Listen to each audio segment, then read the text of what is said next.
The Hub is finished at last. For many students, the Hub has been a building sectioned off from the rest of campus by a chain-link fence, but many remember a bustling facility brimming with student life. The new Hub promises to be that and more, and we got to take an exclusive tour of the building. But before we get to that, we were able to sit down with Hub Director Lincoln Johnson and ask him some questions about the facility. Basically, we opened up the building. So if you were in the old Hub, we had 3 narrow hallways that were built in 1948 and opened in 49 and then expanded in 1952. But the students that were on the planning committee really wanted us to open the entire facility up so we could allow even more daylight, make it appeal, be more welcoming and more friendly to the students that are visiting the building. Before, you wouldn't see any daylight unless you happened to be on the east or west side of the building. So when you walk in, sunlight or maybe cloud light will actually spill into the building, and it looks friendlier. The other things we've done, the building is certainly more accessible. All the entrances are accessible for our students with disabilities, our community with disabilities, in terms of getting into the building. It is more sustainable in terms of energy, in terms of use of materials. Everything that we've done around this project was designed by the student and faculty and staff committee that said we wanted to make this place better for the community, friendlier, more inviting, and a place where the community would say, this is in many ways our home away from home, and what happens in this building is all due to the community that comes through. We don't plan it. We facilitate it, we advocate, we'll support, we'll aid in any way, but really it's based on the students who walk through our door, the organizations that are active, and student government, of course. I can't wait on the 24th to actually see the people walk in, and because I've brought students to the building for the last 2 years, and to walk into the atrium and to look up and go, oh, this is not the old Hub. This is the new building. This really is for the next generation. And into the new building we go. Guiding us on our way is the Hub's Manager of Service Operations, Layla Salmasi. Let's start the tour on the first floor. We are on the first floor of the Hub. The Hub has 5 floors in total, and we're actually looking down the first floor street, the main street of the building. The main street of the building will be populated with furniture and hopefully with a lot of activities and students visiting us. And it does house many offices and services accessible to students, faculty, staff, and the community. We are still on the first floor of the Hub in the main lounge. The main lounge of the Hub is an informal gathering place for students, staff, and faculty to come meet, drink coffee, get together, have discussions, and create community. This is the last place on the first floor of the Hub that we're visiting. We are on the south end of the main street in the Lyceum. The Lyceum is a multi-purpose performance space that can house theatrical performances, concerts, lectures, as well as banquets. After seeing the sights on the first floor, we jump up to the second. We are now on the second floor of the Hub on the main landing in the second floor lounge. Behind me is the mural from the old Hub that was preserved and protected inside the building during the construction.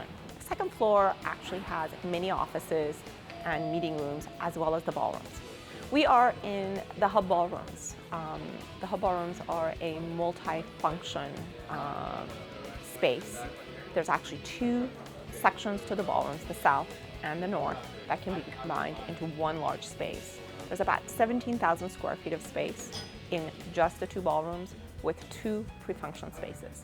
The ballrooms can accommodate galas, rock concerts, dances, banquets, many different programs. The ballrooms are unique in the entire city of Seattle in that they are the largest space with a commanding view of Lake Washington and 520. After seeing the ballrooms, we move up to the third floor, the highest in the building. We are now on the 3rd floor, which houses more offices and meeting spaces. I'm going to show you a meeting space just now. We are now in room 332, one of the many meeting rooms available to students. Room 332 houses a built-in projector, built-in screen, and has beautiful views overlooking the Hub lawn onto Allen Library. We have now been to the first floor, second floor, and third floor, and we will be heading down to the ground floor. To the ground floor we went, one story below the main entrance of the Hub street. We are now on the ground floor of the Hub.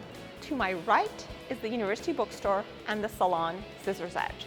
To my left is the Husky Den, which we'll be taking a look at next. The Husky Den is the eating area inside the Hub. There is ample space for seating, and the dining hall is constructed similarly to the 8, with multiple venues. You will find Subway, Pagliacci, pasta options, salad, soup options, burgers and fries, as well as Southeast Asian dishes, as well as etc. Behind me for snacks. Etc. is kind of like a convenience store on campus.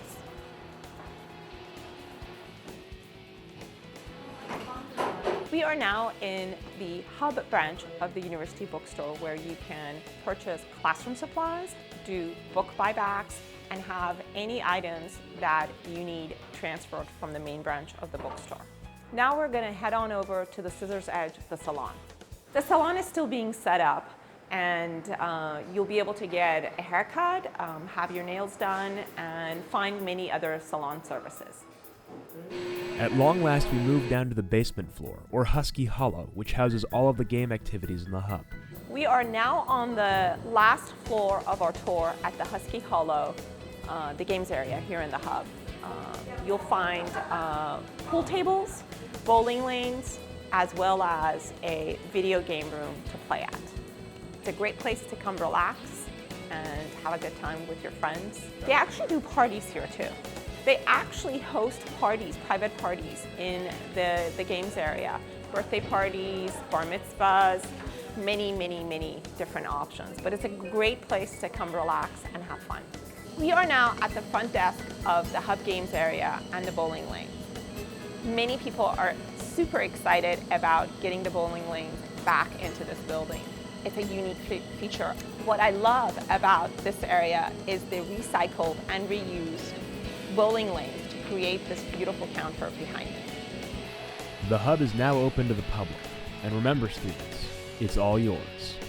The thing I always want to try to highlight is that we have been administratively, we've been very fortunate and blessed to be the stewards of this project. But that is what we are. We are doing this because of the years of students that have led us to this point. We could not have done this if it weren't for the students who had the vision and motivation and the leadership to carry it through, because we've been talking about this for 7 years formally. That doesn't count the years of informal conversations. So I always want to give the credit where it's due. We are getting the spotlight, but I want to always turn the spotlight back to our student leaders.